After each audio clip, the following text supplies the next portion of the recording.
the Chase Thomas Podcast, for people who have nothing but time to kill. So you talked to the 2027 five-star running back out of Baylor, just Eric Kimry, just popping out, just dude after dude. Tennessee's obviously got a couple with Big Squish, five-star tackle from Canada, Gabriel Osenda, and then Jamion Theodore as well. You got two already on roster. Yeah, like a lot. Jefferson and Dotson. And it was kind of surprising because I thought that one might, because he's a South Carolina guy, that I wondered if that was actually going to be a place where Tennessee could go in and get guys, but clearly that's not a problem because Tennessee is going into that well. Amari Jefferson now too, like they just keep going to that well, which, hey, a lot of talent at Baylor, and you saw it up close. So what did you get from David Gabriel Georges, and do you think he has potential? Because it seems like I know a lot of fans are kind of bummed out about not landing Savion Hyder finishing second there. But do you see a possibility where he's even a better prospect and someone Tennessee even has a better chance of landing in 27? Very much so. I'm not going to say this to throw him under the bus. I think he'd be comfortable me saying this because it's something that we both stated to David Friday, which is me and Matt Ray at VolQuest. Mm-hmm. He was there at the game as well, and we both agree. Looking at the 2027 class, I don't know that you find many more backs that are overall as effective and gifted as he is. I mean, he's obviously not, where he needs to be a first-year starter, in a major college. There's a few little things to develop on. But that's the big important thing is the kid's just a junior. He's got another year of development, getting used to pass pro, things of that nature.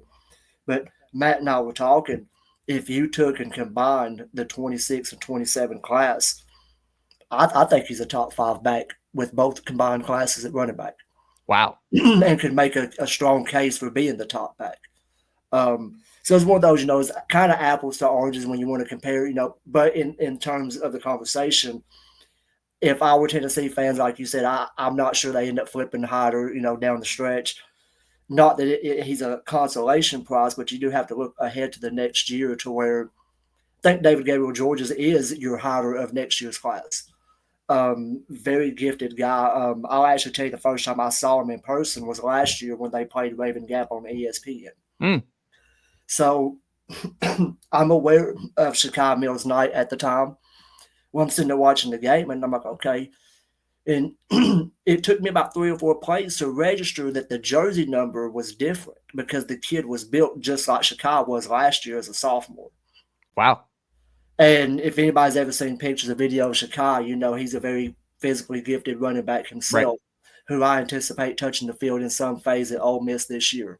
But I was sitting there, I was like, okay. I was like, number 1, switch to 0. I'm like, did his jersey malfunction?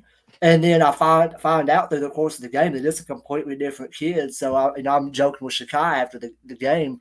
And I said, just found out that your running mate number 0 is just a sophomore. And just the biggest smile hit his face. He said, oh, yeah. He said, when I'm gone, this place is definitely left in good hands. I said, well, I hope you don't mind if a few people thinking that he may end up being better than you were by the time he leaves. Because I'm not sure he's not better than me now. That come from Shakai. And, and like I said, Shakai, obviously, a coveted back himself. Everybody was kind of after him. Ole Miss gets him. And, over 1,100 yards as a backup, I think speaks for itself, especially as a sophomore. And I think a lot of people, if you watch the state title game with him and McCauley, which was a rematch, if he doesn't get hurt, I'm not too sure that McCauley comes back in that game. Watching the game, it seemed like they were dialed in on Shakai. Shakai had a rough start getting anything going. It didn't seem like they had an answer for Georges. And then the moment he goes down, the focus switches to stopping Shakai, and then forcing everything deep beyond that is like they made Baylor play into their game plan at that point. So I'm really high on the David Gabriel Georges. There are a few guys in that 27 class that are all worthy of being prioritized by Tennessee or various others. I just think that a lot of people down the stretch are going to look at it as that's the top guy. And that's why I think Tennessee fans should not be surprised if they don't take it back this class now. Because, I mean, they flipped DeJuan Morris late. But, I mean, you should expect that you're going to get Peyton Lewis back for one more year. You expect to have Deshaun Bishop back for one more year. He seems like a 4-year guy.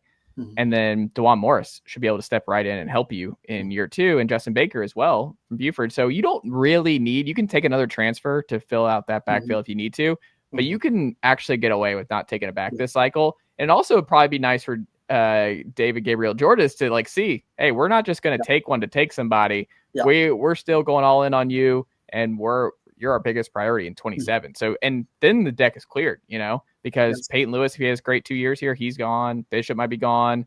And then it's like you and DeJuan Morris, 2 in-state guys. Y'all could be the top 2 backs at Tennessee and do a whole lot with it. And anyone who watches prep football here in the state of Tennessee, imagining DeJuan Morris and David Gabriel George on the same team that's a cheat code. Oh, yeah. The great thing about it is I think we have a coach now that would understand how to utilize both of those guys at the same time. Nicely done, nephew. With the coaching the Chase Thomas podcast. Hell yeah.